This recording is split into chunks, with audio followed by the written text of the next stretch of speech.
এই প্রথম দিবারাত্রি football tournament হতে চলেছে রাজগঞ্জ ব্লকের আমবাড়ি ফালাকাটায়। তারই প্রস্তুতি শুরু হয়ে গেল আজ থেকে। যুব তৃণমূল কংগ্রেসের উদ্যোগ, 8ই সেপ্টেম্বর রাজগঞ্জ ব্লকের আমবাড়ি ফালাকাটা চিন্তামোহন উচ্চ বিদ্যালয় ময়দানে সম্প্রীতি কাপ দিবারাত্রি ফুটবল টুর্নামেন্টের আয়োজন করা হয়েছে। সেই টুর্নামেন্ট উৎসাহ উদ্দীপনা শুরু হয়েছে রাজগঞ্জ ব্লক জুড়ে। সেই টুর্নামেন্টের প্রস্তুতি শুরু হয়ে গেল সোমবার থেকে। সোমবার আমবাড়ি ফালাকাটা চিন্তামোহন উচ্চ বিদ্যালয় ময়দান ও গোলপোস্ট মেরামত করার কাজ শুরু করা হলো যুব তৃণমূল কংগ্রেসের পক্ষ থেকে। উপস্থিত ছিলেন যুব তৃণমূল কংগ্রেসের ব্লক সভাপতি তুষার দত্ত, রাজগঞ্জ ব্লক তৃণমূল কংগ্রেসের সাধারণ সম্পাদক রফিকুল ইসলাম সহ অনেকে। এই বিষয়ে রফিকুল ইসলাম জানান, 8ই সেপ্টেম্বর যুব তৃণমূল কংগ্রেসের উদ্যোগে সম্প্রীতি কাপ ফুটবল টুর্নামেন্টের আয়োজন করা হয়েছে। তারই প্রস্তুতি শুরু হয়ে গেল আজ থেকে। আমবাড়ি ফালাকাটা চিন্তামোহন উচ্চ বিদ্যালয় ময়দান ও ময়দানের গোলপোস্ট মেরামত করার কাজ শুরু হয়েছে। এলাকায় এই প্রথম দিবারাত্রি ফুটবল টুর্নামেন্ট হতে চলেছে বলে এলাকায় ব্যাপক উৎসাহ চোখে পড়েছে।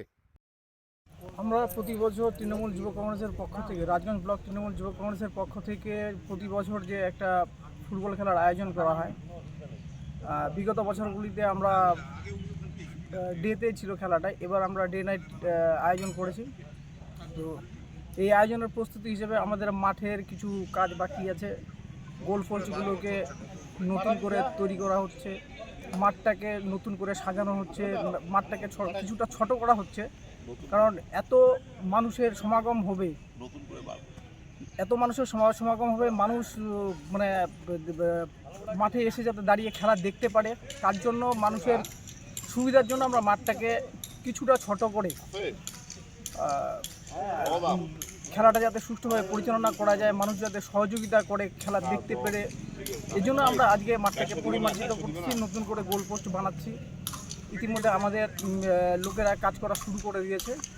তো আশা রাখছি এবার আমাদের বিশাল সংখ্যক একটা জনগণ আসবে, মানুষ আসবে, খেলা দেখবে, খেলা উপভোগ করবে। এবং আমবাড়ি এলাকা তথা আমাদের বিন্যাগুড়ি তথা রাজগঞ্জ ব্লকের যে সকল লোকেরা আমাদের মাঠে খেলা দেখতে আসবে 8 তারিখ, সেই খেলায় তারা পূর্ণ সহযোগিতা করবে। আমাদের সহযোগিতা করে খেলাটাকে সুষ্ঠুভাবে পরিচালনা করার জন্য তাদেরকে আমরা আগের থেকে ধন্যবাদ জ্ঞাপন জানাচ্ছি যে আপনারা আমাদের সহযোগিতা করেন। আমরা আপনাদের উপভোগ করার জন্য ভালো খেলার আয়োজন আমরা করেছি। আমাদের এবার 16টা দল থাকছে। 8 তারিখ সকাল 10টা থেকে খেলা শুরু হবে। রাত 12টার মধ্যে যাতে আমরা খেলা শেষ করতে পারি, তারই একটা ব্যবস্থা চলছে। উৎসাহ বলতে কি, আমরা যেদিকেই যাচ্ছি সব মানুষের মনের মধ্যে একটা মানে যে আলোড়ন তৈরি হয়ে আছে, সেটা সাধারণ মানুষ, বাড়ির মহিলারা পর্যন্ত বলছে যে ডে নাইট খেলা হবে, এবার মাঠে আমাদের যেতে হবে, আমরা এবার খেলা দেখতে যাব। মানে কোনোদিন আমবাড়িতে ডে নাইট খেলা হয়নি, এটা মানে এবারই প্রথম। তারই প্রস্তুতি শুরু হয়ে গেছে। কি নাম আপনার? রফিকুল ইসলাম। আমি রাজগঞ্জ ব্লক তৃণমূল যুব কংগ্রেসের সাধারণ সম্পাদক।